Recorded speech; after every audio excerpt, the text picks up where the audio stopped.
Hey guys, tonight let's just dim the lights, pull the blanket a little higher, and settle in for a quiet stroll through one of the more awkward corners of history.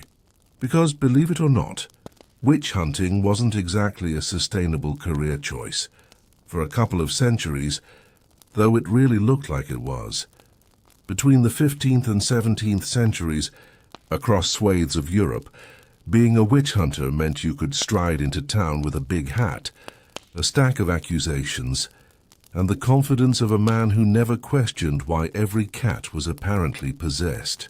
If you were good at finding witches, meaning you could convince panicked villagers that their grumpy neighbor's sourdough starter had demonic yeast, you might be paid handsomely.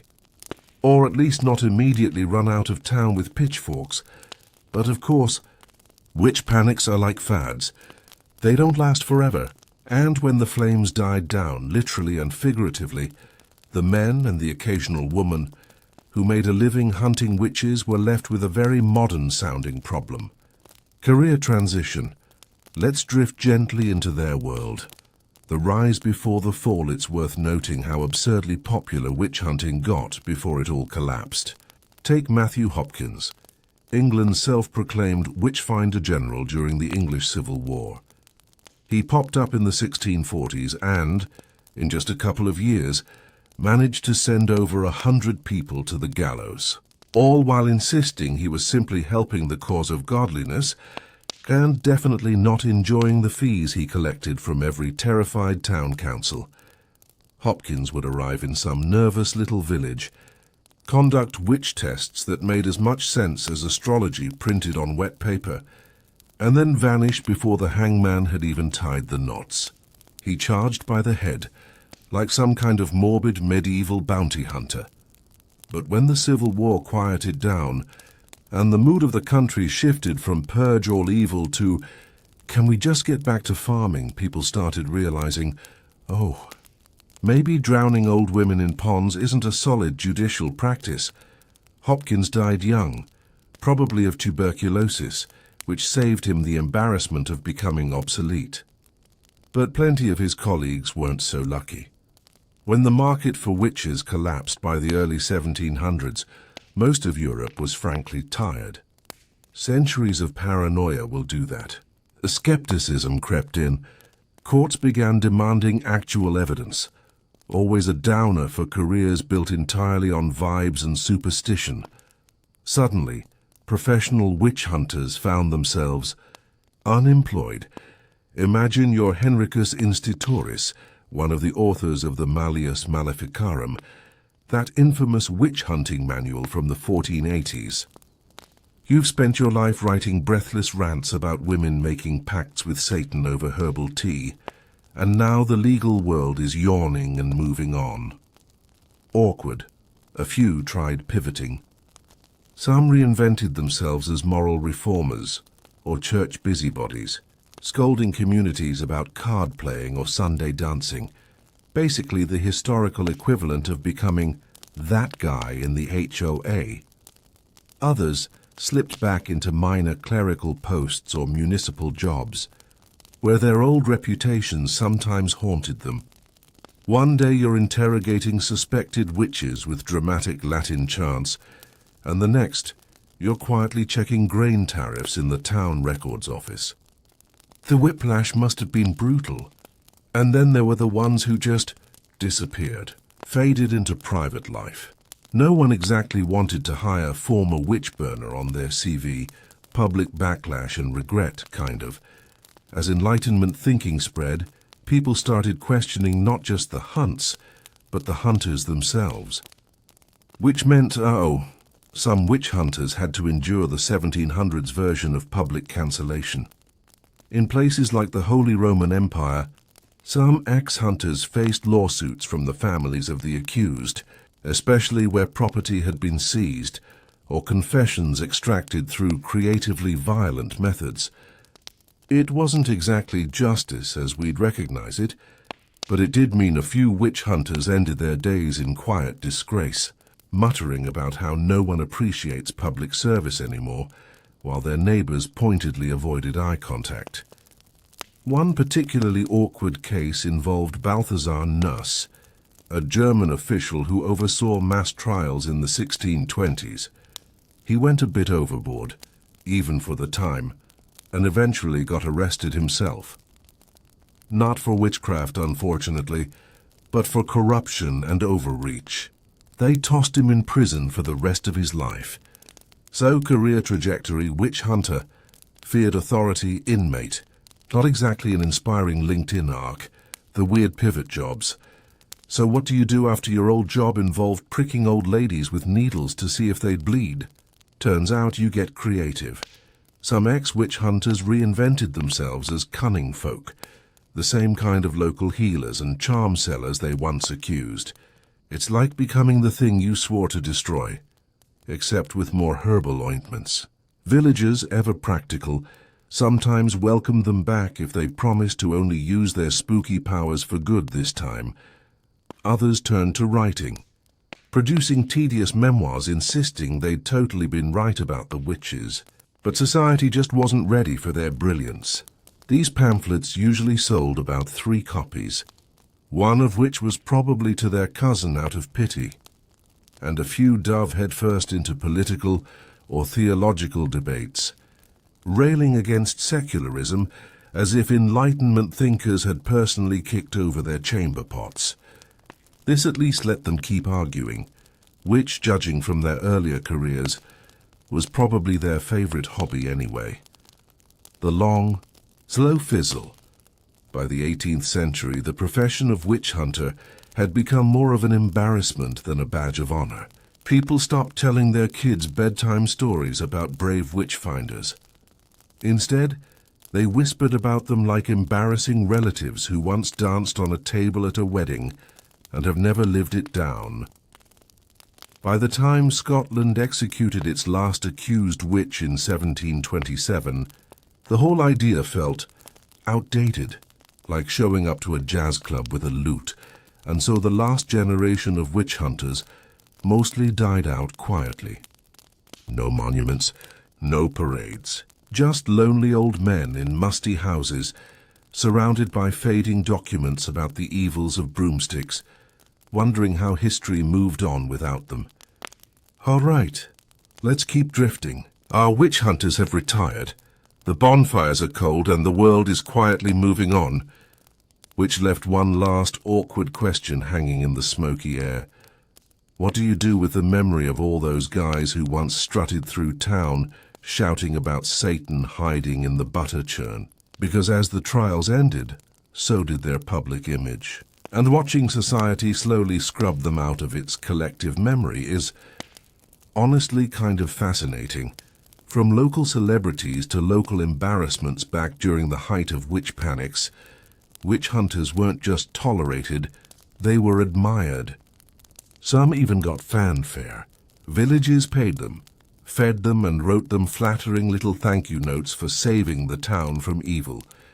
Think of Pierre de Lancre, the French magistrate, who in the early 1600s was so enthusiastic about witch trials in labor that he burned over 70 people in just a few months. Locals once treated him like some grim hero, until a few decades passed and everyone realized he had basically gone on a paranoid killing spree over gossip and bad weather. So, the same communities that once applauded witch hunters started quietly pretending they'd never known them. It was all very "we don't talk about that uncle anymore" energy. By the 18th century, local chronicles and church records began editing them out or minimizing their names. If they were mentioned at all, it was usually as cautionary examples of what happens when people get a little too enthusiastic about their jobs. The Enlightenment rebrand, and then the Age of Enlightenment really hit. And oh boy, witch hunters did not fit the new aesthetic. Suddenly everyone wanted to seem rational and scientific. People were writing about gravity, anatomy, and why maybe demons weren't hiding in turnips. So those old witch-finders became deeply unfashionable. Philosophers like Voltaire and Montesquieu roasted the entire witch-hunting era as a monument to human ignorance. They didn't usually name specific hunters, because why give them the publicity? But they mocked the whole practice as medieval nonsense, which is Enlightenment code for please don't associate me with that. This had an interesting side effect. Witch hunters went from villains to clowns in the public imagination. Instead of being seen as fearsome tyrants, they were rebranded as ridiculous, superstitious fools. A kind of historical demotion, like going from terrifying dragon to confused lizard in a hat. Literature gave them the cartoon treatment by the 1800s. Fiction writers and Romantic-era historians started portraying witch hunters as almost comedic caricatures. They showed up in plays and novels as bumbling, pompous, overly zealous bureaucrats, men who waved around crucifixes like fly swatters and shouted about Satan while tripping over their robes. Johann Wolfgang von Goethe, for example, sprinkled satirical nods to witch trials in Faust, painting witchcraft hysteria as theatrical nonsense. And Washington Irving poked fun at old Puritan witch fears in his sleepy New England tales, where superstition was part of the spooky background, but not something any modern character took seriously. Basically, by the 19th century, witch hunters had become punchlines. Dusty weirdos from a superstitious past, the kind of people history textbooks mentioned only so kids could feel smug about being enlightened now. How museums and historians helped erase them. Here's the funny part. While modern historians love cataloging the lives of almost everyone, peasants, queens, even executioners, witch hunters often got left out. When the first historical societies and museums popped up in the 19th century, they wanted noble portraits, shiny armor, and inspirational figures. Witch hunters were not exactly gallery material, so their documents quietly sank into archives, often mislabeled or forgotten. The only reason we even know the names of many witch hunters today is because court records happened to survive. Not because anyone actively wanted to preserve their legacies. It's as if society decided en masse. These guys were embarrassing. Let's just never mention them again. And for about a century, that's exactly what happened. The awkward comeback, sort of ironically, witch hunters only started creeping back into history books in the 20th century, when scholars got more interested in why people believed strange things. Sociologists and historians wanted to understand mass hysteria, moral panics, and scapegoating. So suddenly people like Matthew Hopkins got name-dropped again, not as heroes or even clowns, but as case studies. Basically, here's what happens when fear and bad science join hands. It wasn't really a redemption arc, more like being brought back as an educational caution sign. Like, here lies a man who made terrible life choices. Please don't follow him. The witch hunters' awkward afterlives. When we last left them, our once terrifying witch hunters had been demoted to punchlines and cautionary footnotes, which left them in a painfully weird spot. They were still alive. They still had to eat, pay rent, and nod politely at neighbors in the marketplace. But suddenly nobody wanted to hear their demon stories anymore. When your old job becomes social poison, imagine spending 20 years dramatically shouting about the devil hiding in soup kettles, and then the entire culture does a U-turn and decides you're embarrassing. That's what happened. Former witch hunters discovered that being too closely associated with witch trials was becoming a social liability. In some towns, just having worked on a notorious trial could quietly ruin your reputation. A few men tried to erase their pasts entirely. Records show ex-witch hunters quietly moving to different regions, changing professions, hand-scrubbing their resumes like a guilty cat burying something in the litter box. One German interrogator who worked under Balthasar simply vanished from the archives after the trials collapsed, likely changed his name, and reinvented himself as a merchant. Because at that point, being remembered for torturing people into confessing to riding goats to Sabbaths was not the vibe. The bureaucratic downgrades many. Others took what I'd call respectability side quests.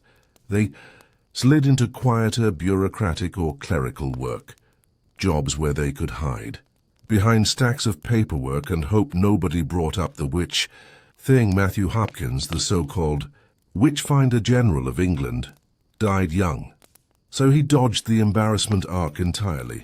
But some of his colleagues in East Anglia just morphed into generic town officials, tax clerks, or legal scribes, like stage actors stuck doing office work while pretending they were never on that terrible play everyone hated. A few even leaned hard into becoming moralizing church elders. You can almost hear the conversations. No, I'm not the guy who dunked widows in ponds. I'm all about charity now. Look, I brought soup. It was the early modern version of a PR rebrand, emotional fallout nobody talked about. And here's something quietly tragic. Some ex-witch hunters seem to crumble under the weight of their own reputations. Letters from the later 1600s show several men begging local councils to clear their names, insisting they had only followed orders or done their duty as Christians. They knew public opinion was shifting. They could feel history turning on them like a drafty door. It didn't help that the Age of Enlightenment crowd started writing mocking essays about barbarous fanatics of the last century. If you'd personally executed 20 people for alleged broom flying, that had to sting a little. Some sank into quiet isolation. There are cases of retired witch trial judges dying alone, their estates contested, because no heirs wanted to claim them, which is bleak. Imagine devoting your life to saving your community, only to have that same community pretend you never existed. The generational curse. The awkwardness didn't stop with them either. Their families sometimes carried the social fallout like a weird hereditary stain. In small towns, everyone remembered who your dad had been. If your father was the guy who burned half the neighborhood during the Great Panic of 1629, well, people gave you side eyes at the market. There are scattered parish records of sons of witch hunters quietly relocating or marrying far away to escape the family reputation. It's hard to start a nice cheese shop when everyone's whispering that your dad tortured their grandmother over a birthmark. So in a way, the witch trials haunted even the hunters, not with curses or ghosts, just with good old-fashioned social shunning, from fearsome to forgettable. And maybe that's the most ironic part. These men spent their lives trying to become legendary, and ended up desperately hoping to be forgotten. Most of them got their wish. Their names faded, their portraits vanished, and their descendants stopped mentioning them entirely. It's one of history's quiet reversals. Men who once strutted like conquerors of the devil now mostly survive as smudged signatures on dusty court ledgers, footnotes to a hysteria no one wants to own. Trying to be normal again. The Witch Hunter's Awkward Afterlives Extended Edition. All right, friends, and let's take this slowly. The trials are over. The last stakes have cooled and the bonfires have turned to ash. The panic that once kept whole villages awake at night is gone, and what we're left with is a lot of very uncomfortable men who have to somehow live with themselves.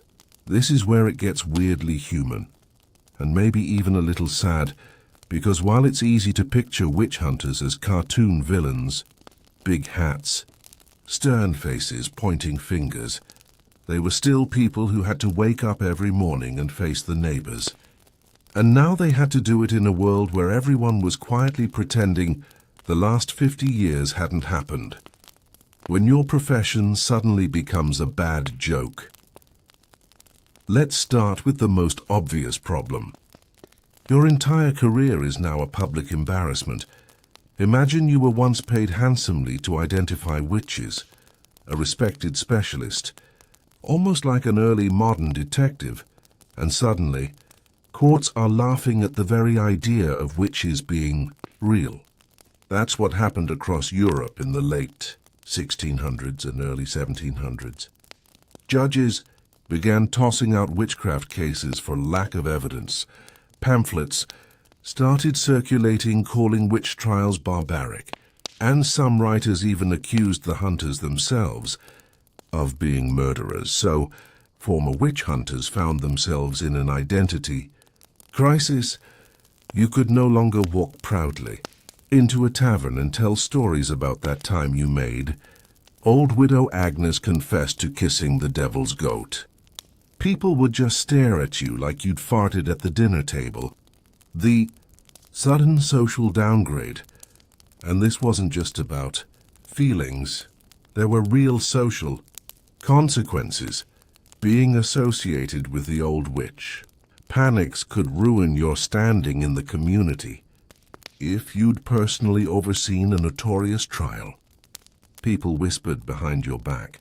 Some surviving letters from the early 18th century show ex-witch hunters begging local councils to officially absolve them of wrongdoing.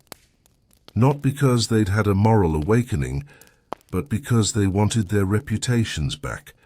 One German clerk, involved in mass witch trials in Würzburg, wrote defensively that he had only acted according to law and scripture. He clearly knew people were starting to see him not as a hero, but as someone who'd presided over mass executions of neighbors. And for men who once thought of themselves as protectors of Christendom, that reversal had to be humiliating. The quiet disappearances, many didn't even try to argue. They just vanished. Across records from Germany, Switzerland and Scotland, there's a curious pattern. You'll see a man's name dozens of times in trial documents. He was the interrogator, the prosecutor, the man responsible for purging evil. Then, after the last trial in that area, the name just disappears.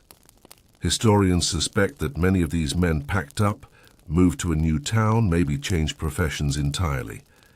Some may have even changed their names, because it was easier to start over somewhere else than to live with the constant reminder that everyone knew you'd once drowned half the neighborhood in a ducking pond.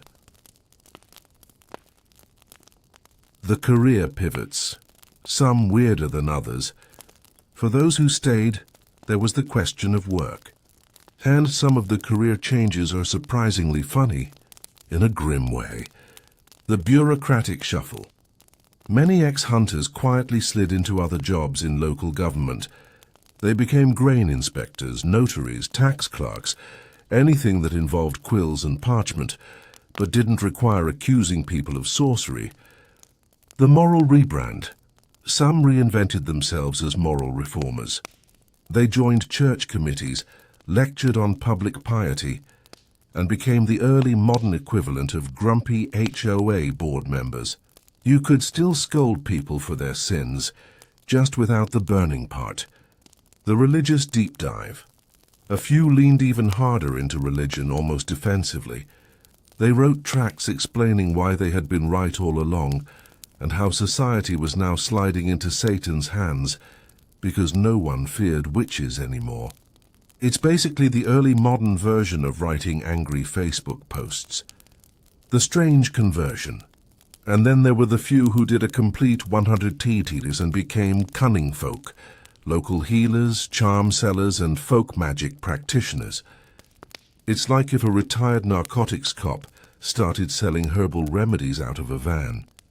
Villagers, ever practical, sometimes forgave them if the charms worked.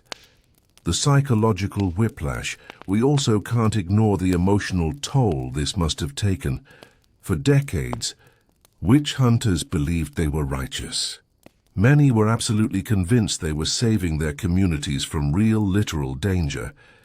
And then, almost overnight, the same communities turned on them, saying, "Oh, that wasn't real. Those people you executed? Yeah, that was all superstition." Whoops. There's no modern equivalent that quite captures that level of existential whiplash. It would be like if firefighters suddenly found out that fires were imaginary and everyone was mad at them for using hoses. Some men doubled down, insisting history would vindicate them. Others broke under the pressure. There are scattered accounts of former witch trial judges drinking heavily, withdrawing from public life, or dying bitter and isolated. It's not hard to imagine why.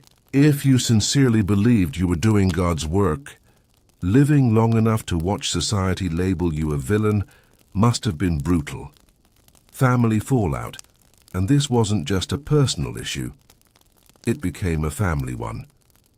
In small towns, everyone knew who your father was. If Dad had been the one running the trials, you carried that legacy whether you liked it or not. There are parish records showing children of witch hunters struggling to marry within the same village, or moving far away to escape the shadow of what their parents had done. If you think family reputations linger today, just imagine living in a place where 3/4 of the town lost someone to the trials.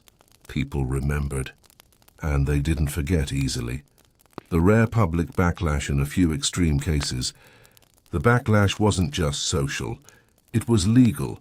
Balthasar Nuss, the infamous administrator of the Fulda witch trials in Germany, was eventually arrested not for witchcraft, but for corruption and abuse of power. He spent the rest of his life in prison. It's tempting to see this as poetic justice, though it was less about morality and more about politics. Even so, Nuss's downfall sent a clear message. Being a witch hunter was no longer an untouchable job, from boastful to forgotten.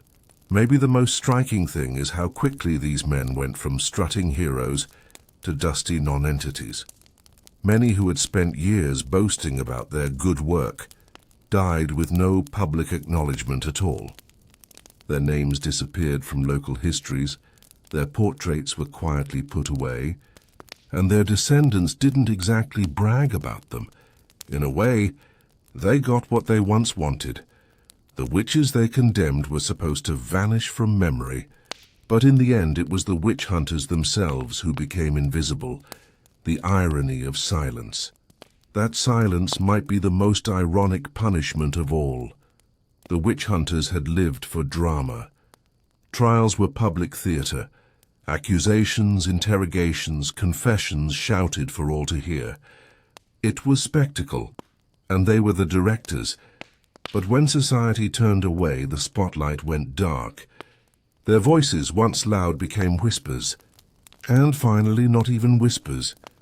Just paper records in archives, waiting for future historians to stumble across them centuries later. So yes, after the witch trials ended, the hunters didn't just lose their jobs. They lost their identities, and most of them never got them back. From firebrands to footnotes, so imagine it's the late 1700s. The world is kind of over its obsession with demons in disguise. Scientific thinking is buzzing around Europe like an over-caffeinated Enlightenment bee. Philosophers are writing very serious essays about logic, reason, and how maybe, just maybe, old ladies with cats aren't in league with Satan. And in the middle of all this, there's our old friend, the witch hunter. Once upon a time he had swagger. He had the town's full attention. He strutted around in his long coat, quoting Malleus Maleficarum like it was scripture, and people actually listened. But by the late Enlightenment, he's basically the weird uncle at the party who keeps bringing up the devil's teats, while everyone else is discussing Isaac Newton and planetary orbits. Not exactly a social win. From public heroes to public embarrassments, this was maybe the cruelest twist of fate. Not that witch hunters were punished, but that they were pitied. A few decades earlier, they'd been the moral rock stars of their day. People brought them gifts. Priests praised their service to God. Town councils paid them handsome fees for every confession wrung out of some unlucky baker's wife. And then, poof. It was like the cultural tide went out overnight. Suddenly all those heroic confessions just looked like torture. The same pamphlets that once celebrated their piety now described their methods as superstitious nonsense, or worse, embarrassing holdovers from a primitive age.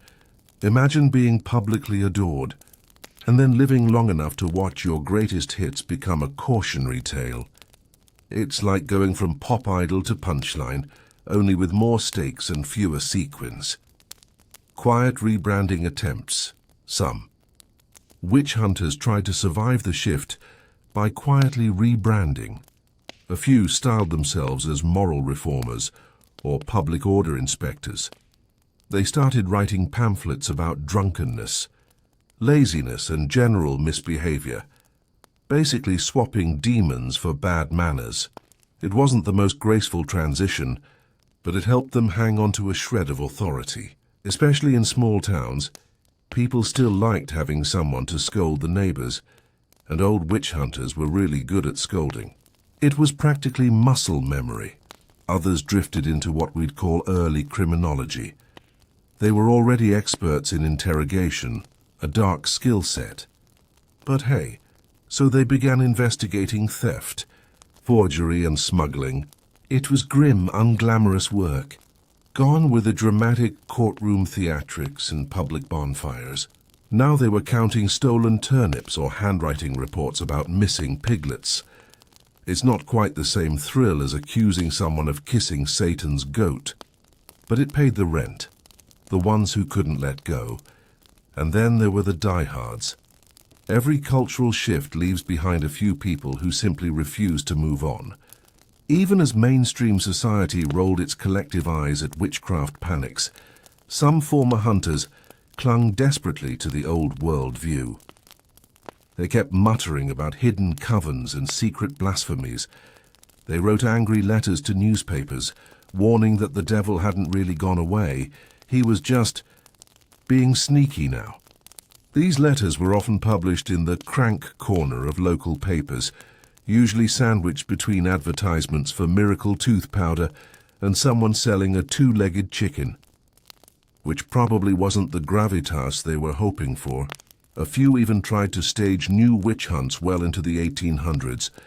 They'd gather evidence, hold little mock trials, and demand justice. Most of these efforts ended in ridicule or worse, fines for defamation. Their reputations crumbled.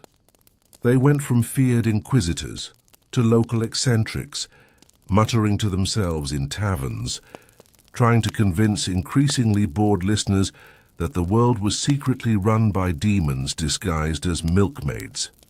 Spoiler, it didn't work. The religious refugees many. Witch hunters were deeply tied to religious institutions, especially during the height of the European witch trials. So when public attitudes turned, some of them sought refuge inside those same institutions. They became monks, abbots, or quiet parish priests. It was a sort of spiritual early retirement, swap the screaming trials for silent prayer. In some ways this made sense. After all, they'd always seen themselves as defenders of the faith. Now stripped of public support, they simply withdrew into the faith itself. They tended gardens, copied manuscripts, gave long meandering sermons to dwindling congregations. No one burned, no one confessed under duress, and no one really paid them much attention, which honestly might have been the happiest ending available to them, when the law caught up a bit late. And finally, there's the awkward legal angle.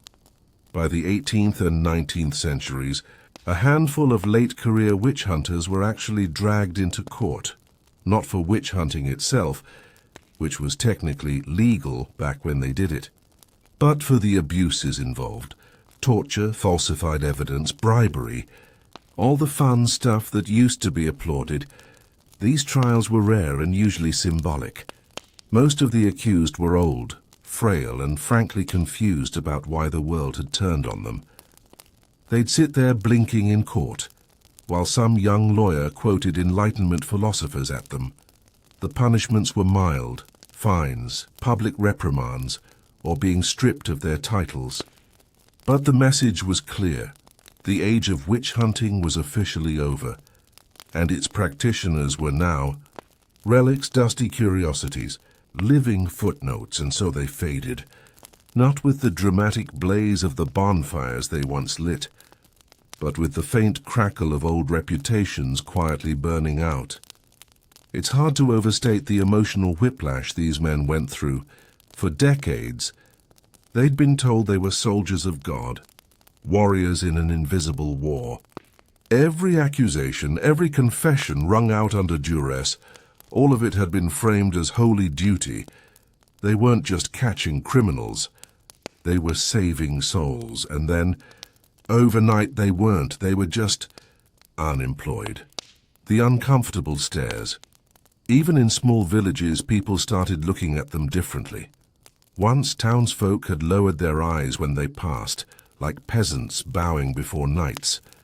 But as the panic faded, those same villagers started holding their gaze a little too long. Not respectfully. Curiously, like, wait, how many people did you actually kill? It's an awkward thing, realizing the community that once cheered your work now whispers about you behind closed shutters. Markets grew quieter when they walked by. Children were pulled a little closer by their mothers.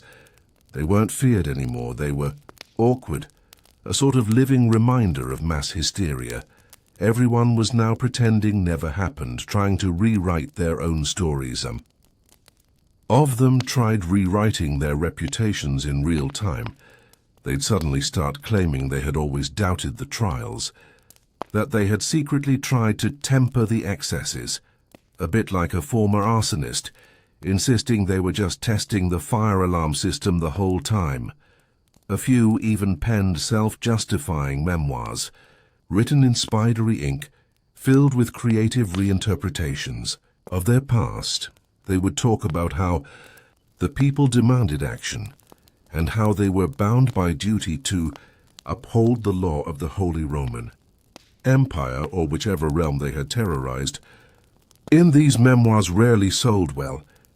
By the 1800s, most educated readers treated witch hunts as superstitious relics, the sort of thing that made their great-grandparents seem embarrassingly gullible. The books were mostly bought by curious local historians, and occasionally used as doorstops. The lonely pub corner years. A lot of the aging witch hunters quietly slid into what you might call the lonely pub corner phase of life. They'd sit in the back with a mug of ale, shoulders hunched, muttering about ungrateful towns and the devil still lurking if anyone cared to notice. But no one cared to notice. Tavern chatter had moved on to new gossip, industrial machines, railways, overseas colonies. The old fears had gone out of fashion. Even the local clergy weren't much comfort. The younger priests had been trained in theology, not demonology, and preferred to talk about social charity or education reform. To them, the old witch hunters were a bit embarrassing. Like a weird medieval hangover that just wouldn't leave. Psychological collapse in slow motion. A few simply unraveled. When your entire sense of identity is built on fighting invisible evil, and the world suddenly stops believing in it. What's left of you? Some former hunters sank into depression. Contemporary parish notes describe them as melancholic or withdrawn. They stopped shaving, stopped showing up to town meetings, stopped answering their doors. They lived in crumbling cottages surrounded by overgrown gardens, letting time quietly erase them. A few even destroyed their own old records, perhaps out of shame, or maybe out of fear that future generations would laugh at them. Which, awkwardly, they absolutely did. The younger generation's judgment, and then there was the sting of being judged by their own children. The younger generation, raised on Enlightenment ideals and early science, often looked at their witch hunting, parents or uncles, like they were relics from some superstitious nightmare. Family dinners could get tense. Imagine trying to brag about the time you extracted a confession from a shapeshifter when you're university educated. Son just published a paper about Benjamin Franklin and electricity. It didn't go well. The older men became cautionary tales within their own households, living lessons about what happens when you blindly follow fear instead of reason, which is not exactly the legacy they'd envisioned. Museums, cabinets and curiosities, and here's the quietly poetic part. By the 19th century, artifacts of witch hunting started showing up. In museums, torture chairs, thumbscrews, witch-pricking needles, all the grim little tools that had once been their proud equipment were now displayed behind glass, labeled as objects of historical interest. For some surviving witch hunters, this was the final humiliation. Their life's work had become a curiosity, not feared, not honored, just interesting in a detached, clinical way, like fossilized bones or dinosaur teeth. One former witch-finder allegedly visited a small exhibition in London and left in tears. People weren't whispering about demons as they walked through the display. They were giggling, taking notes, pointing out the primitive superstition of it all. It's hard to recover from that. And so by the mid-1800s, almost all of them were gone. Not burned, not overthrown, just quietly, slowly erased. A few names linger in dusty archives, footnotes in the history of mass hysteria, but most simply dissolved back into the towns they once ruled by fear. Remembered only vaguely as that old fellow who used to talk about witches.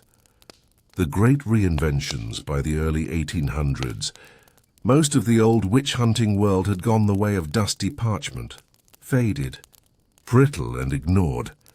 But a small, strange handful of former witch hunters decided they were not going to just fade. Instead, they reinvented themselves, like moths who one day decided they were going to be house cats now.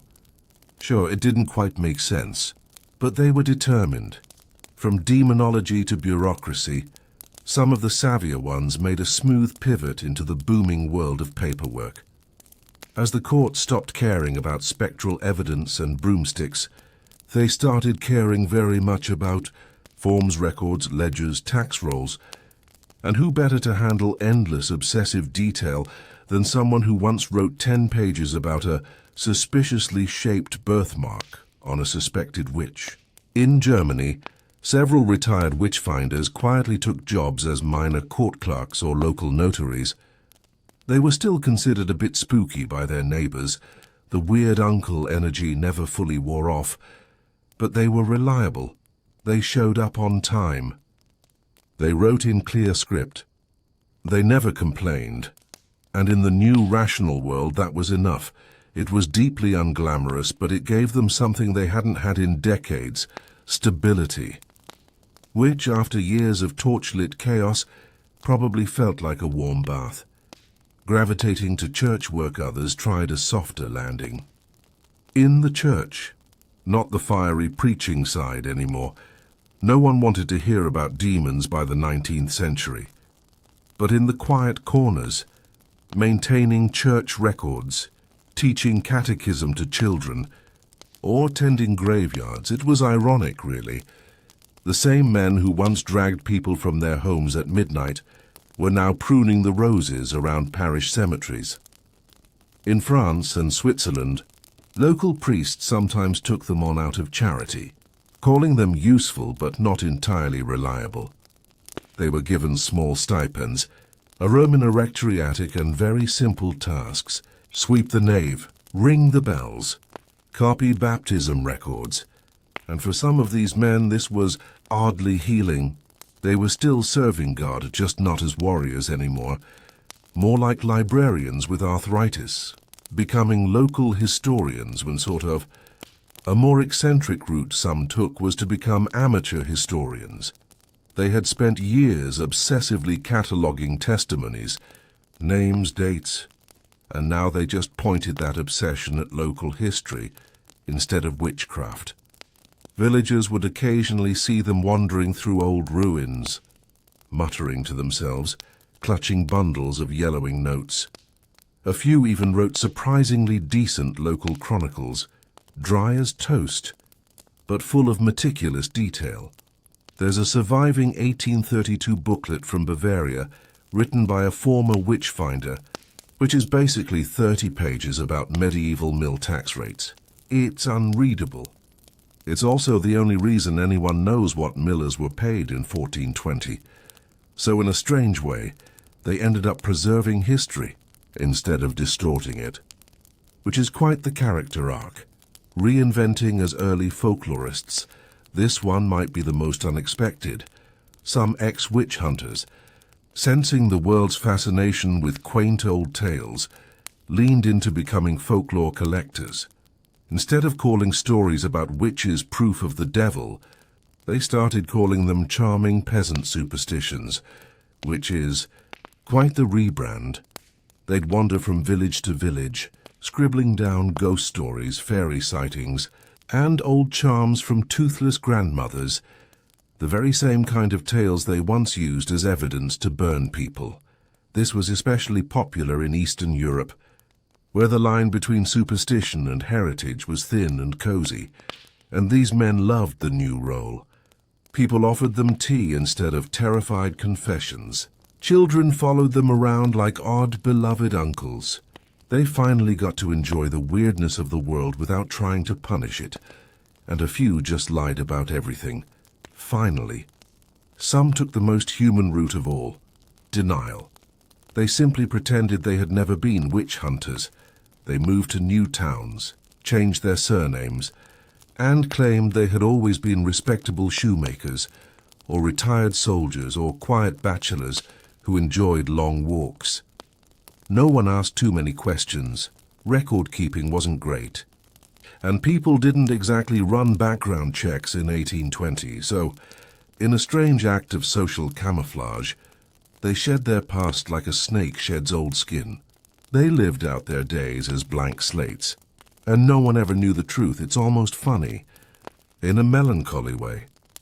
Men who once believed they were destiny's chosen warriors ended up ringing church bells, filing tax receipts and writing about medieval mill rates, and honestly, that might be the happiest ending they could have hoped for. So yes, those once grim arbiters of sin faded into the background, slipping quietly into the creaky machinery of ordinary life. And maybe that was the strangest twist of all, because for centuries, witch hunters had lived in a world where they were the center. Everyone feared them. Everyone watched what they said. Even their silence carried weight, and now they were just part of the wallpaper. Old men no one quite remembered the names of. Men who sat in corners at taverns, slowly sipping ale while the world talked about crop prices and factory wages. The loneliness of obsolete men, many of them, truthfully didn't adapt well. They were creatures built for certainty, for moral crusades and black and white judgments. Living in a world full of grey was exhausting. There are scattered letters from the 1830s where former witch-finders complain of being forgotten and adrift, as though their lives had emptied out. One even wrote rather heartbreakingly that he now felt as though I had dreamed my purpose and awoke without it.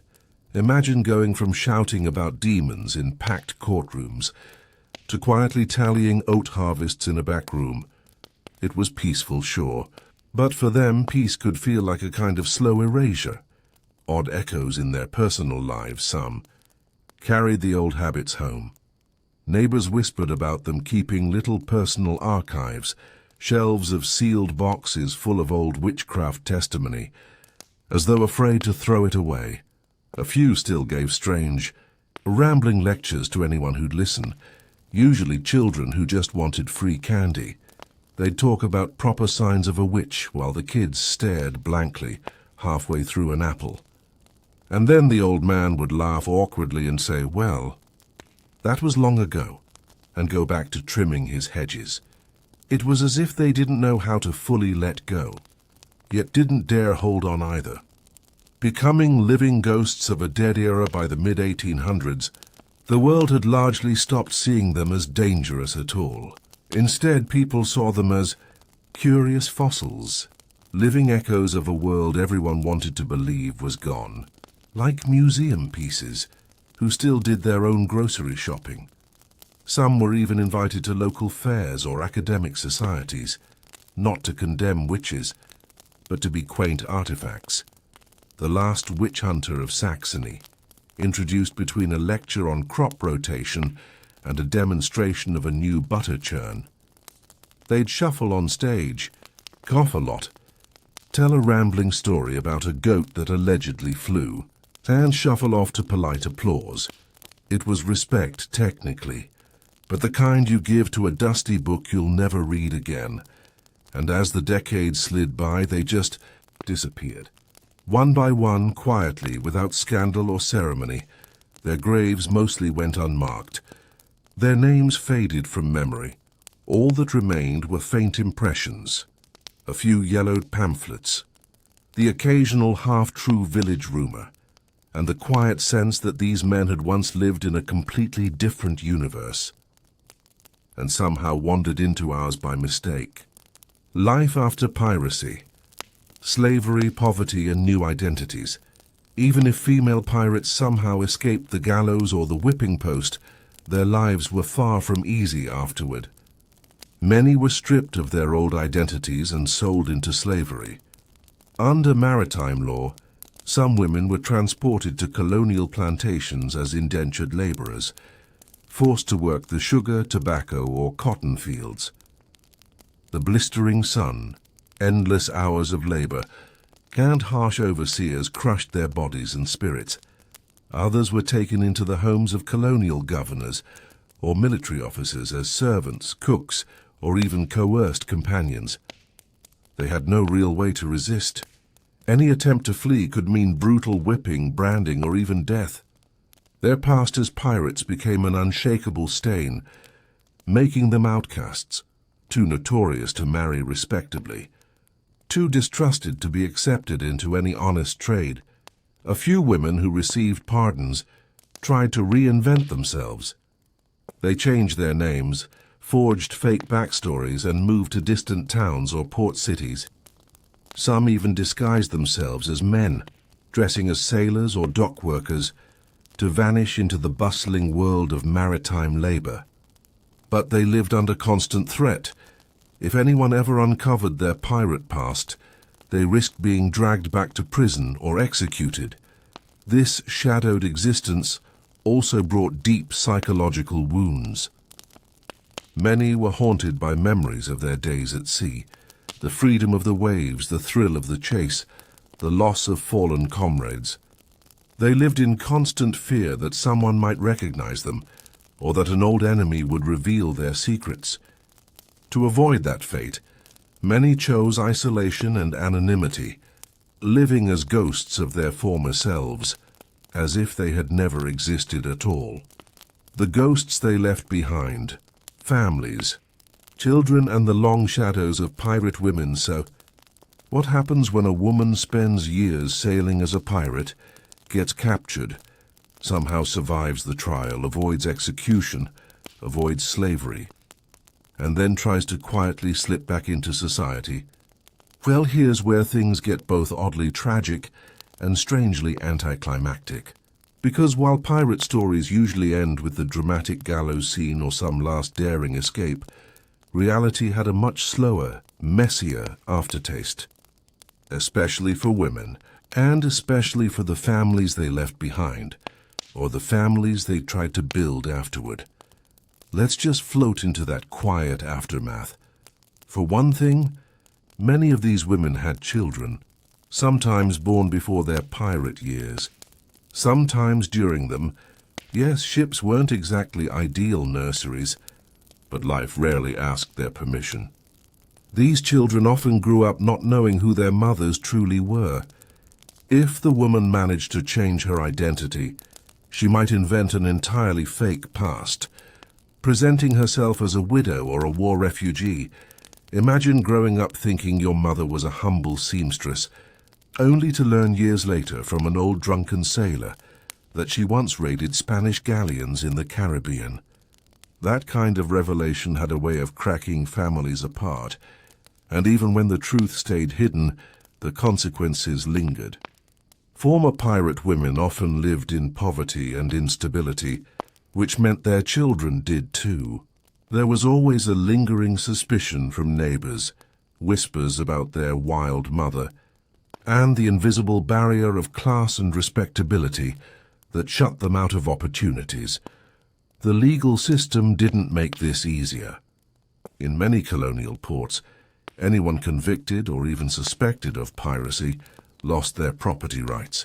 Women who returned from the seas often found their old homes confiscated, their possessions sold off by local courts, and any inheritance claims erased. This meant they had nothing to offer their children. No land, no dowry, no trade connections. In early modern society, that was basically a social death sentence. A daughter without a dowry could barely marry. A son without property couldn't enter apprenticeships or guilds. Some children were even forcibly removed from their mothers. Courts and parish officials claimed the women were morally unfit to raise them. So many pirate mothers ended up watching helplessly as their children were sent to workhouses, convents, or distant relatives who were thoroughly ashamed of the whole scandal. And here's the grim irony. Even the families of dead pirate women weren't safe.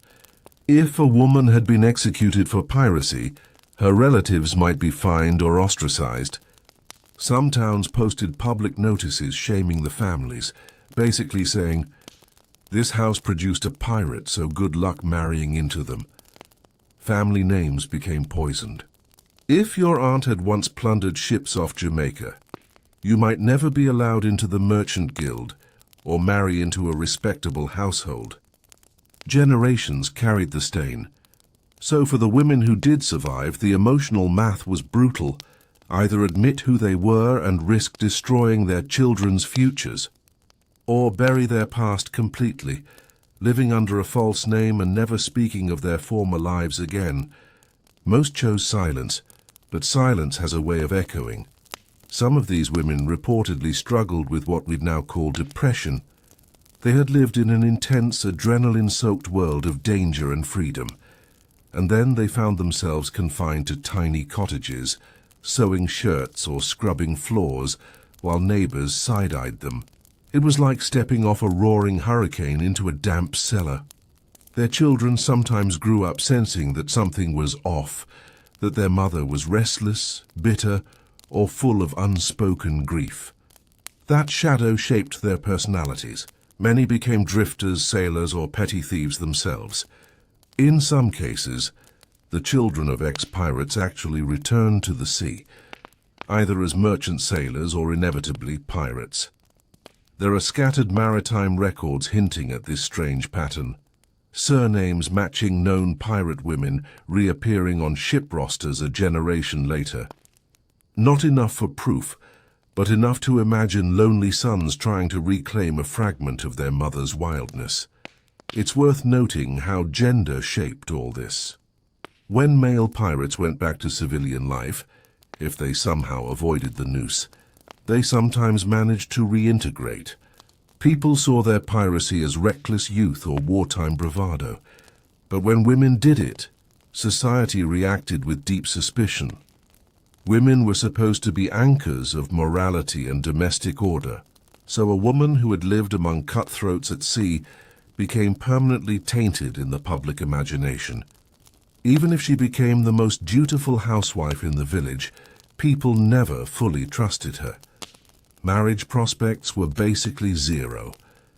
Respectable men wouldn't risk their reputation. That left former pirate women either single forever or partnered with society's outcasts.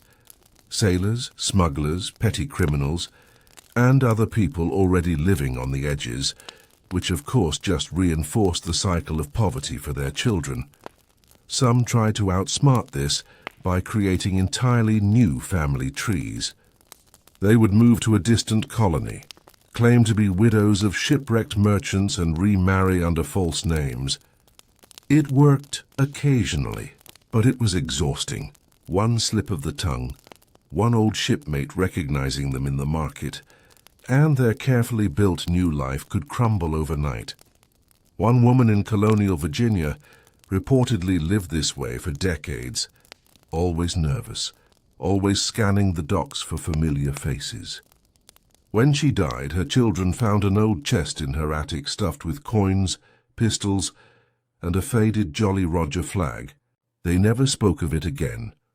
The longer-term emotional aftermath is something history rarely records, but it lingers between the lines.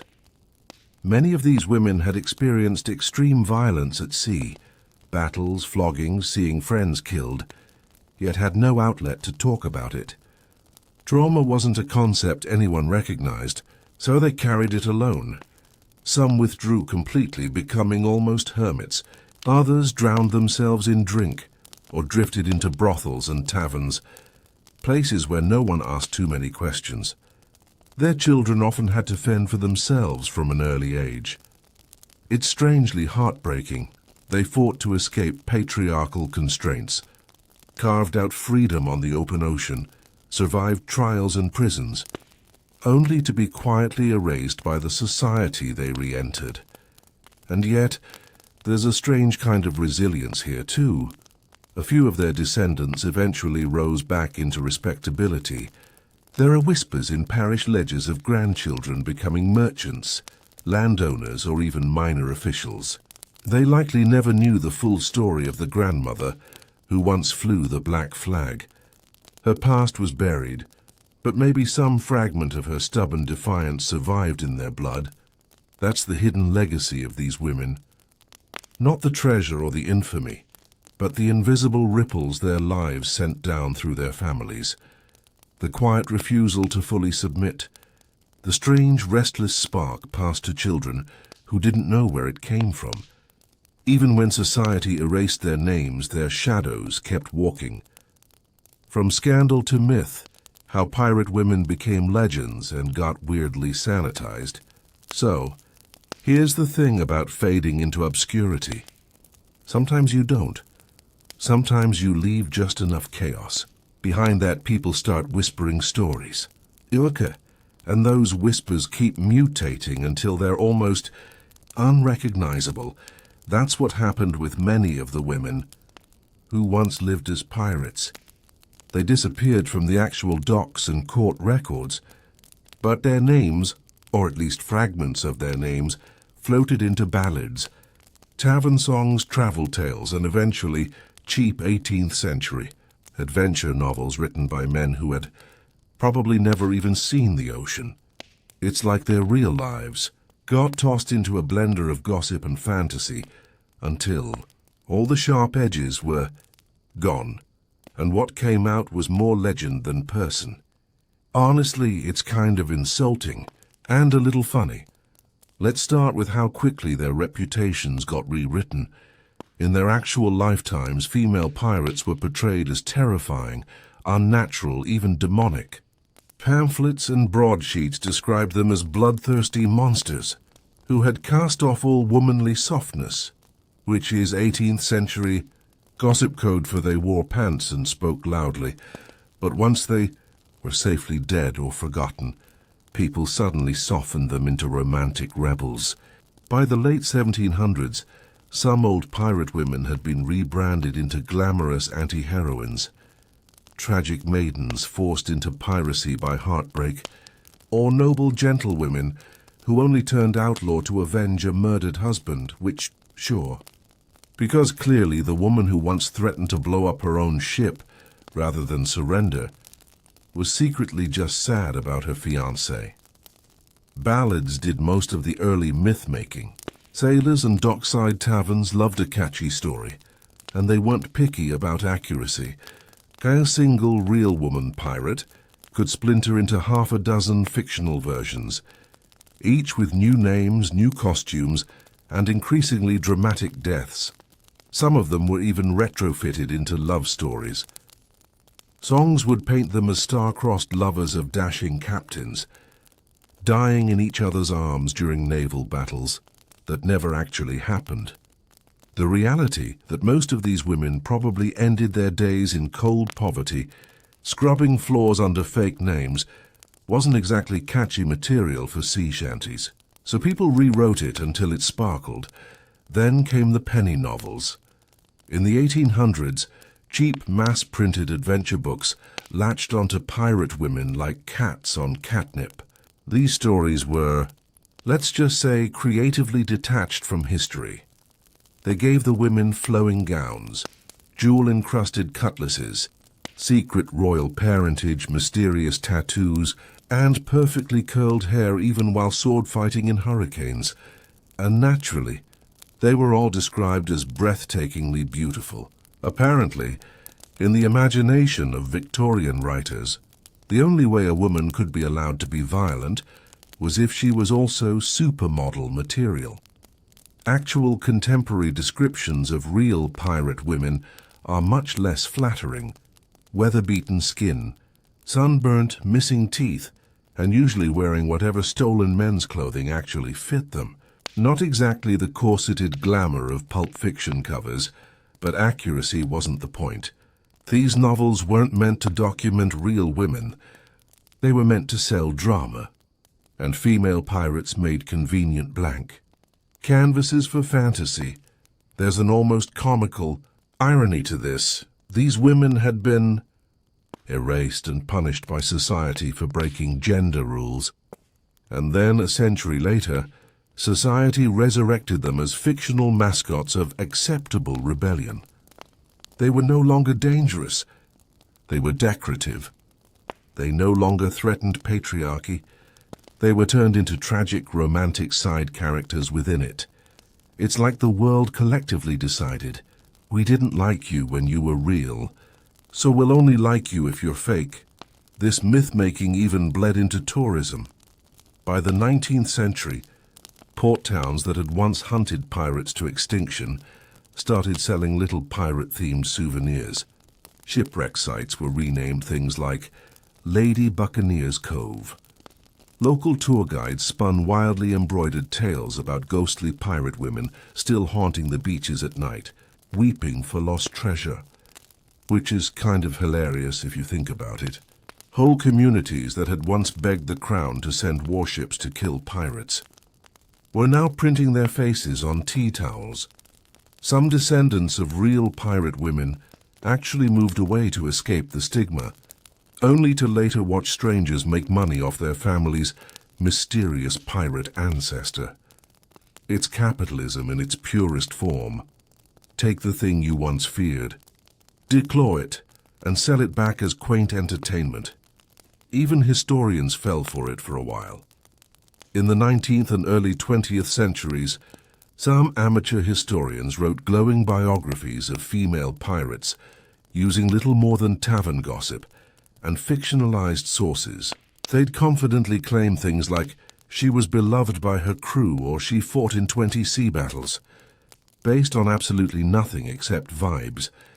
It wasn't until much later, mid to late 20th century, that serious researchers started combing through court archives, ship logs and colonial records to reconstruct what these women actually did.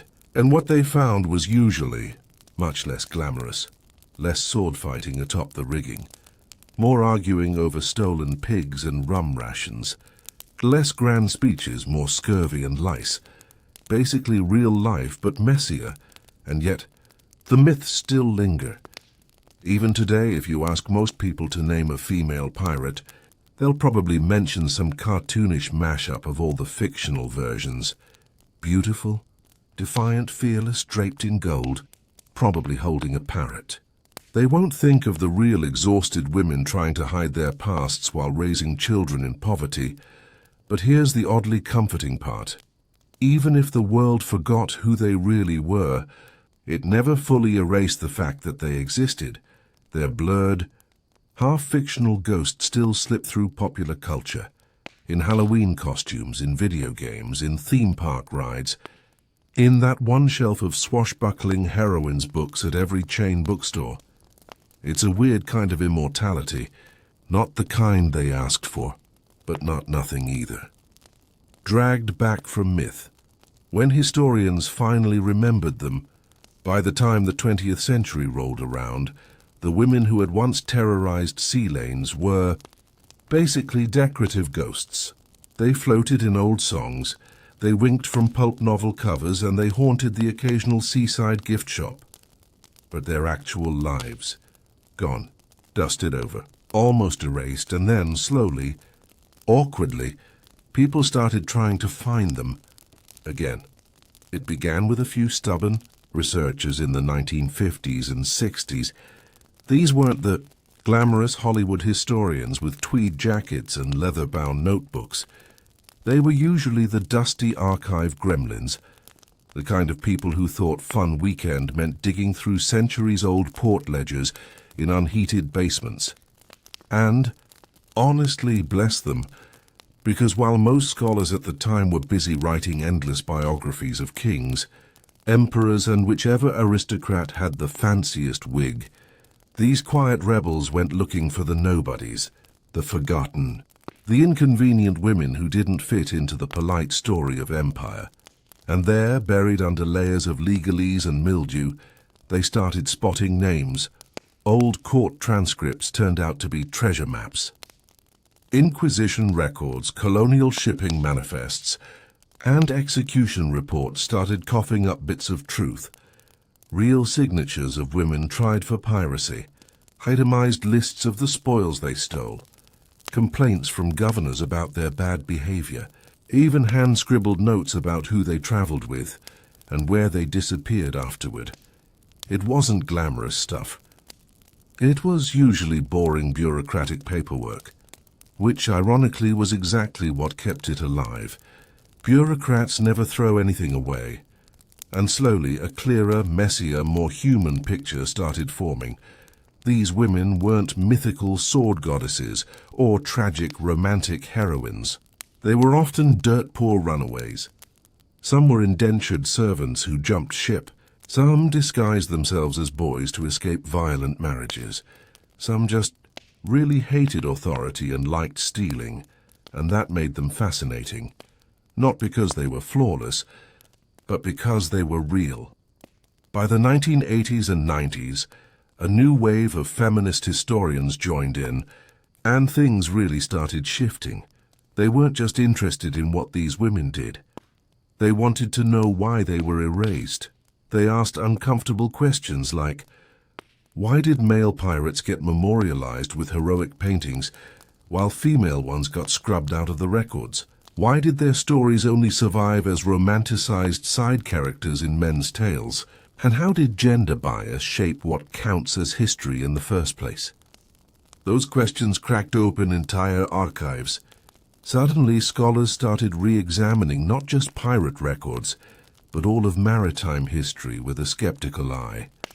And what they found was a lot of forgotten women, not just pirates, but smugglers, sailors, shipbuilders, dockside merchants, even captains, all of them quietly doing the work while history pretended they didn't exist. And then, like everything in the late 20th century, pop culture noticed. Documentaries began popping up. Museums started mounting small exhibitions on women of the sea. University presses published whole books on the subject, complete with the obligatory grainy photo of a cannon on the cover.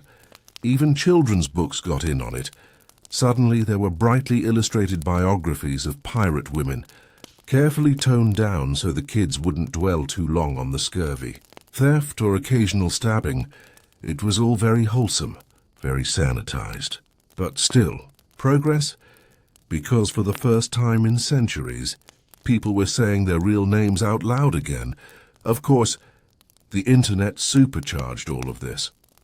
By the 2000s, amateur researchers and history nerds started blogging about pirate women, with the kind of unhinged dedication only the internet can produce. They dug up digitized court records. They mapped old Caribbean ports on Google Earth. They tracked down birth and death certificates that had been gathering dust for centuries. Forums filled up with heated debates about which pirate woman probably faked her own death, or whether one particular skull in a museum might secretly be someone famous. It got chaotic, but also kind of wonderful, because suddenly these women weren't decorative ghosts anymore. They were messy, complex humans again, argued about, researched, defended, and remembered, and something quietly poetic happened. The very act of remembering them broke the curse of their erasure. For centuries, the world had punished them by pretending they never existed. But now school children can name them. Tourists can read plaques about them. Historians cite their court testimonies in footnotes. They have weight again. They occupy space in history books, not as myth but as flesh and bone. They've gone from being feared to forgotten to fictional, and finally back to being real. So by the early 21st century, these once feared women were finally crawling out of the footnotes. But something curious began to happen the moment they re-entered public memory. People started reshaping them again. At first it was innocent enough. A few museum exhibitions here, a sprinkling of articles there. But then, like any half-buried legend rediscovered by pop culture, they began mutating into something new. Fiction writers swooped in like gulls at a harbor buffet. Suddenly, every pirate woman who had once been a muddy name in a court ledger now had novels written about her, complete with long flowing hair, a secret noble lineage, and a tragic love affair with some brooding captain who almost certainly never existed. It was poetic license gone absolutely feral. The messy truth that most of these women had lice, debts and a constant cough, got swapped out for ball gowns, saw duels at sunset, and passionate speeches about freedom. They became poster girls for rebellion, glittering avatars of girl power, perfectly airbrushed for Instagram feeds and Halloween costumes. And honestly, fair enough. It's not like real pirate life was bedtime-friendly content. But the funny thing was, while pop culture kept glamorizing them, the historians kept quietly being annoying about facts. Every time a film or TV show invented another sultry pirate queen who ruled the Caribbean with a cutlass and a flawless tan, some underpaid academic would pop up like, actually, she spent most of her time smuggling rum, got arrested for unpaid debts, and died of dysentery in a debtor's cell, which, admittedly, is way less marketable. But slowly, that tension between myth and reality became part of the story itself. People started enjoying the contrast, the idea that the real women were scrappy survivors, not sparkling icons. That they were interesting because they were flawed, and that, weirdly, made them feel more human than ever before. There was also something quietly satisfying about how their stories refused to stay tidy.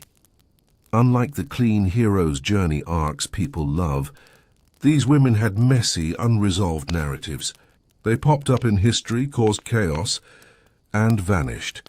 Sometimes by death, sometimes by clever escape, sometimes by sheer apathy from the record keepers. They left behind ragged scraps of evidence, which forced modern researchers to piece them together like shattered stained glass. Fragments of testimony, a ship's log entry here, a tavern fight report there. It meant there would always be unanswered questions, always room for more digging, more wondering, more late-night archive diving with a lukewarm cup of tea. And honestly, that's what keeps them alive, because perfect stories end, but imperfect ones linger. Even universities began offering niche seminars about gender and piracy, which sounds like a joke elective but is somehow always full. Students write earnest papers about identity on the high seas, while dressed in thrifted sailor coats. Professors build whole careers untangling who these women actually were, and who later centuries wanted them to be. Meanwhile, museums keep adding new exhibits, carefully balancing myth and truth, a dramatic mannequin with a saber in one corner, and a tiny handwritten arrest warrant in the other. And somewhere between the plastic cutlasses and the archival ink, the real women shimmer through again, not as glamorous icons, not as cautionary tales, just complicated people who made impossible choices in impossible times And perhaps the most poetic twist of all? For centuries, the world punished them by pretending they never existed. Now they are impossible to erase. Their names live in textbooks. Their faces appear on murals. Their stories fuel documentaries, podcasts, comic books, and TikTok explainers narrated by people in tri-corner hats. They've been reborn, not as feared criminals or forgotten ghosts, but as permanent fixtures of maritime history. And in a strange, almost soothing way, they finally got what they never had in life, a place that endures. The lost mothers of history, they were once whispered about in castle corridors, feared by queens, desired by kings, and then they were erased. After their usefulness ended, many of these women were deliberately removed from history's pages.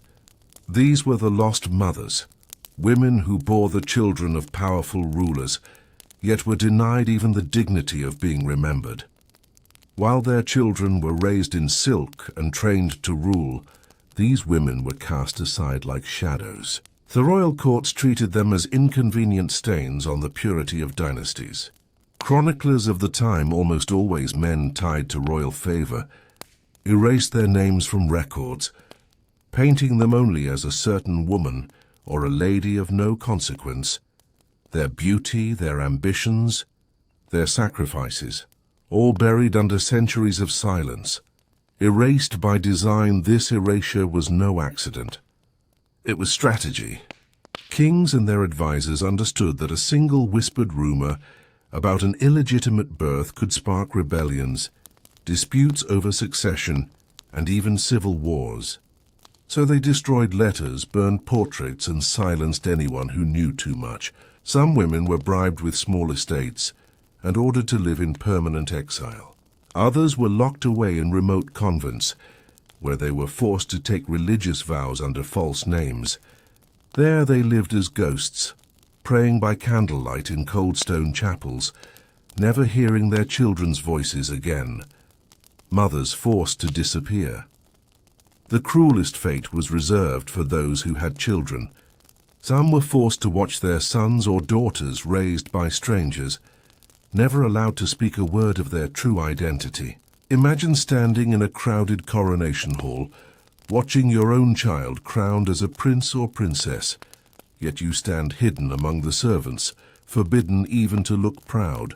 These women lived with aching hearts, knowing they had given birth to greatness but could never claim it, and still they endured.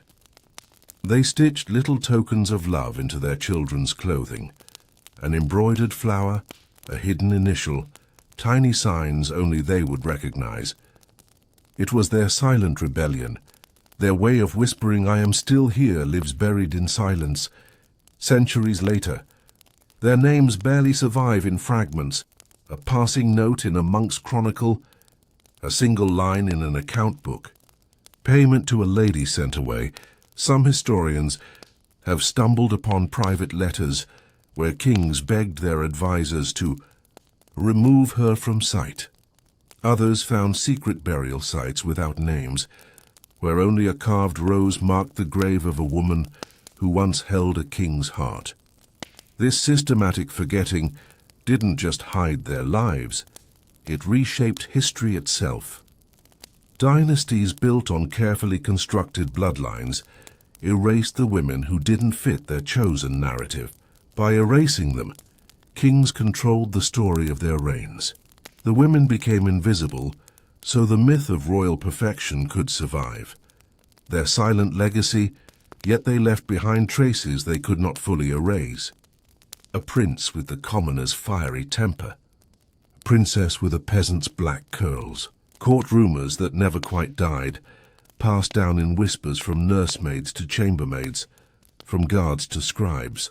These fragments are all that remain of women who risked everything: reputation, safety, and life itself, to love and to give life. They shaped the blood of kings, even if history refused to give them names. They were the unseen mothers of empires, and the world never even knew they existed. When ghosts return to the records for centuries, These women remain nothing more than blurred silhouettes, but time has a strange way of loosening secrets. What kings once buried, history eventually exhumes, not with shovels but with curiosity. By the 19th century, the world of history itself was changing. Old royal archives began opening their locked doors, dusty and creaking like old tombs. Scholars armed with magnifying glasses and unshakable patience started combing through forgotten ledgers, love letters, and scandalous court gossip. And what they found, slowly, carefully, were shadows of the lost mothers. They were not named in bold letters, of course. Instead, they were hidden in margins. A notation that the king visited a certain chamber at midnight, or a court payment listed for a silken cradle, delivered discreetly. These small breadcrumbs began forming trails, and those trails led to women the world had long ago erased. Whispered names emerging, historians found half-burned correspondence tucked behind wooden panels, sealed with wax that had melted centuries before. Some of these letters were desperate, trembling with emotion. One pleaded for her son to be told who she truly was. Another begged for nothing more than a lock of her child's hair. For the first time in hundreds of years, these women's voices echoed again, softly, faintly, but undeniably there. Some even left behind poetry written under false names, mourning their own invisibility. A few lines survive that simply say, "I bore a crown yet wear none. My cradle rocks in air while I am left to rot." They were grieving, even as they pretended they didn't exist. Science shatters the silence. Then came the 20th and 21st centuries, and with them, a tool the kings of old could never have imagined: genetics. DNA testing began to pull the curtains back on centuries of secrecy. Royal tombs were opened for scientific study, their bones catalogued and sampled like relics of long-forgotten saints. And sometimes, the bloodlines didn't quite match the official stories. Here was a prince who supposedly descended from generations of pure royal lineage, yet his mitochondrial DNA traced back to a servant's family in a village no one had heard of. Here was a royal child believed to be born of a queen, yet her genetic profile aligned perfectly with a mysterious lady who had disappeared from court just months after the child's birth. Suddenly, the ghosts were not just whispers in archives. They were flesh, bone, and undeniable proof. The lost mothers were real, and they had shaped dynasties from the shadows. The panic of the palaces. This quiet historical revolution unnerved the descendants of those royal families.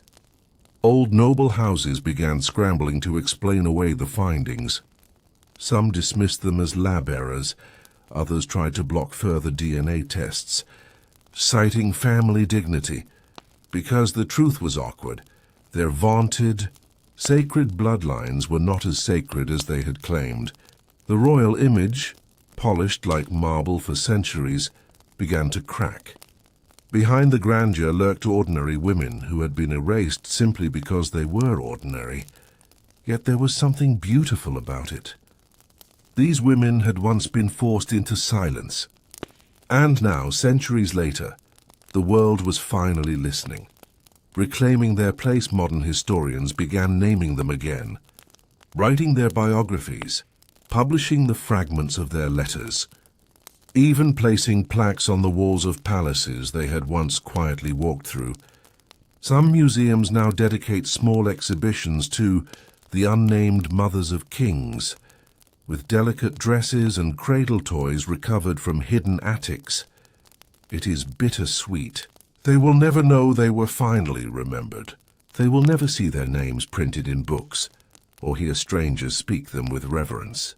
But they are no longer shadows. They are part of the story now at last. Rewriting royalty so, once the whispers of those erased women were finally heard, once their bones and bloodlines quietly stepped out of the shadows, what happened to the story of royalty itself? Well, it unraveled, slowly, politely, like an old velvet curtain tugged loose by time. And honestly, it was about time. For centuries, royal history had been written like a fairy tale tapestry. Kings descended from kings, queens descended from queens, all golden threads weaving in perfect order. But the moment you acknowledge that many of those golden threads were secretly sewn in by women nobody talked about, everything changed. The grand genealogical trees, so proudly displayed in gilded frames, started to look, well, more like tangled brambles. The myth of pure bloodlines, you see. Royalty had always been obsessed with purity. The illusion that their blood was somehow different from everyone else's, cleaner, rarer, practically enchanted. It justified everything. Their wealth, their wars, their divine right to rule. But when the lost mothers re-entered the narrative, that illusion crumbled. Because their blood wasn't pure, it was human. It came from tavern maids and minor courtiers, from distant cousins and forgotten ladies-in-waiting. Some were barely literate, some came from villages that don't even exist on maps anymore, and yet they shaped dynasties. They were the secret mortar holding together crumbling bloodlines that had been so heavily inbred they were practically folding in on themselves. It turned out that purity was just another royal bedtime story, told to soothe the fragile egos of monarchs who were terrified of being ordinary. The quiet rage of historian once the evidence piled up. Modern historians had a sort of collective existential crisis. Whole careers had been built on carefully charting royal lineages, on analyzing which dukes married which cousins, and how many coats of arms could fit on a family crest. And suddenly, half of it was wrong. Those perfectly symmetrical family trees were full of invisible branches, women who had been erased, and their children who had been passed off as someone else's. A few scholars took it personally. They were furious not at the women, but at the centuries of historians before them who had deliberately covered it all up. One even described it as academic gaslighting from the grave, but others felt relief, because history became more interesting, more alive, less like a glass display case, and more like an actual beating heart. Royal PR panic, meanwhile. The modern descendants of these royal families had their own little meltdown, very quietly behind closed palace doors, of course. There were emergency meetings with press advisors, legal threats, strongly worded statements about protecting the dignity of heritage, because if word spread too far that a beloved prince's great-great-grandmother might have been a chambermaid, well, it would tarnish the brand. And royalty is at this point mostly just branding with crowns on top. Some even tried to spin it as romantic, saying things like, "See, love transcended class."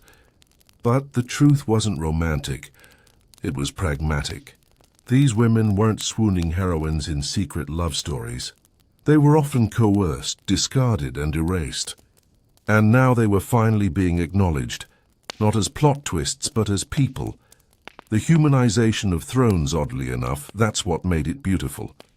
Because once you accepted that royalty wasn't actually carved from marble, but cobbled together from the same messy humanity as the rest of us, the whole thing became strangely comforting.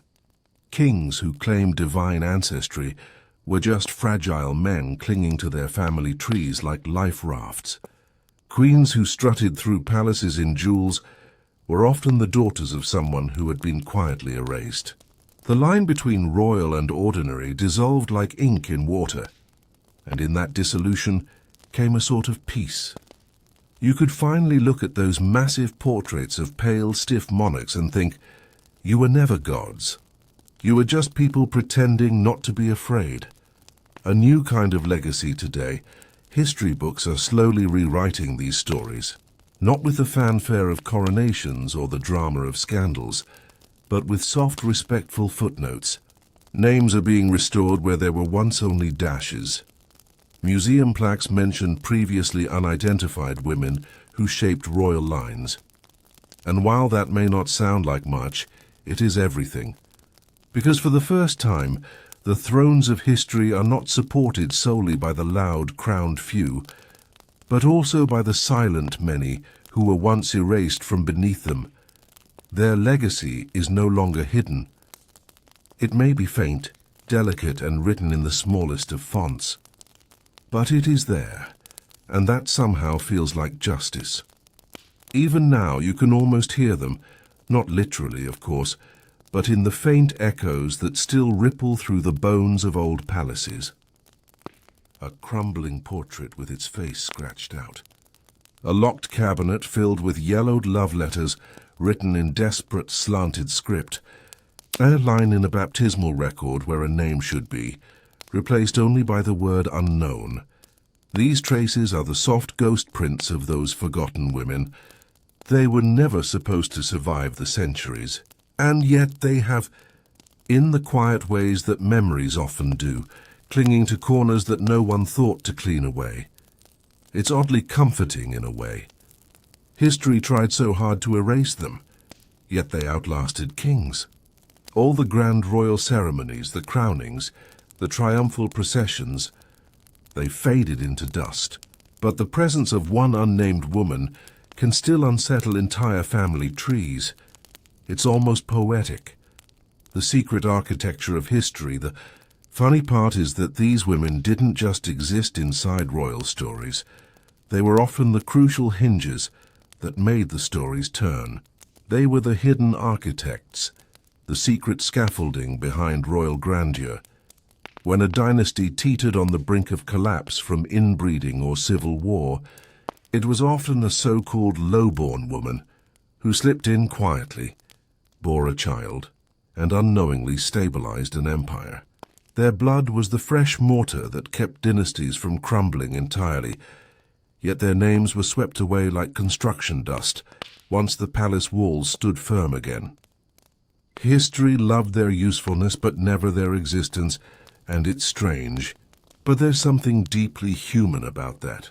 This relentless need to build monuments from people and then pretend those people were never there. The sleepy realization, if you sit with it long enough, and maybe tonight, as the world goes quiet and your eyelids grow heavy, there's a realization that creeps in like candlelight. History isn't made by the loudest voices or the brightest crowns. It's made in whispers, in secret rooms, in the soft rustling of silk skirts slipping down a corridor after midnight. All those kings and princes who strutted around claiming destiny. They were really just passengers in a carriage that dozens of invisible women were quietly steering from behind. That thought has a kind of lullaby quality to it, because it takes the pressure off. No one is purely heroic. No one is purely royal.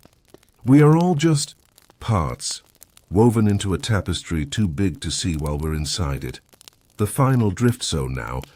When you think of those old castles, the cold stone, the echoing halls, the endless portraits of unsmiling nobles, you can imagine something warmer. Behind each stiff face was someone's secret heartbeat. Behind each royal cradle, a hidden mother who never got to sign her name. And though she was forgotten, she still changed everything. Her blood hums quietly in the veins of kings, in the archives of historians, in the crooked branches of family trees. That hum is still there if you listen closely enough. It's soft, like distant lullaby music, the kind that makes history feel less like a battlefield and more like a bedtime story. And maybe that's all history really is, a million unmarked lullabies still rocking the world to sleep. The epilogue, drifting off with the ghosts of history, so here we are. At the quiet end of a very long corridor, we've wandered through centuries tonight. We've trailed behind the flickering torches of old witch hunters, trying to reinvent themselves. We've tiptoed past the shadowed chambers, where royal mistresses faded into silence. And we've sat with the hidden mothers who shaped empires, only to be erased from their own stories. And somehow, it feels strangely peaceful here at the edge of it all. Because once you strip away the crowns and titles, the portraits and processions, history stops looking like a grand stage and starts looking more like an attic, a dusty, creaky attic, full of old love letters that never got answered and forgotten shoes that don't fit anyone anymore. It's messy, it's human, and it's endlessly quiet if you just sit still long enough. That's the part most of the history books miss, the quiet. The way lives fade not with bangs or fanfare, but with soft sighs and the gentle settling of dust. Most of the people we talked about tonight probably died thinking they were failures. They couldn't know they'd become part of bedtime stories centuries later. They couldn't know that someone like you would be lying in the dark someday, half asleep, listening to their names float past like drifting candle smoke. It's kind of beautiful and kind of sad, which honestly is the perfect combination for falling asleep. So if your eyes are getting heavy now, that's okay. Let them close. Let the last little scraps of these forgotten lives blur and melt into the soft hum of nothing. They're safe there, and so are you. Thanks for wandering through the ruins of the past with me tonight. We'll open another creaky old door on another night. But for now, just rest, because history will still be here in the morning. It always is, you know. The strange thing about spending so long inside the past is that after a while it stops feeling like history at all. It just feels like people. People who worried about the exact same small things we do. Whether they were good enough. Whether they were loved. Whether anyone would remember them when they were gone. And most of them were wrong about that last one. They thought they'd be forgotten. And they were, but not completely. Bits of them survived. A name in the margin of an old ledger. A lock of hair tied with a ribbon, hidden in a drawer that no one opened for 300 years. A lullaby they hummed that quietly threaded its way down through generations until no one knew who had sung it first. That's the soft kind of immortality they got. Not the marble statues or the epic poems, but the kind that glows faintly in the background, like the last ember in a fireplace that everyone thinks has gone cold. And maybe. That's the real shape of history. Not a straight line. Not a chain of kings. Just a drifting constellation of half-remembered moments, still faintly warm if you press your hands close enough.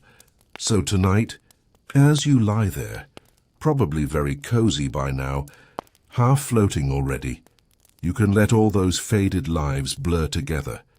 Let the witch hunters and their weary regrets drift into the same soft dark as the forgotten lovers, the erased mothers, and the accidental architects of dynasties. They're all quiet now. They've all gone still.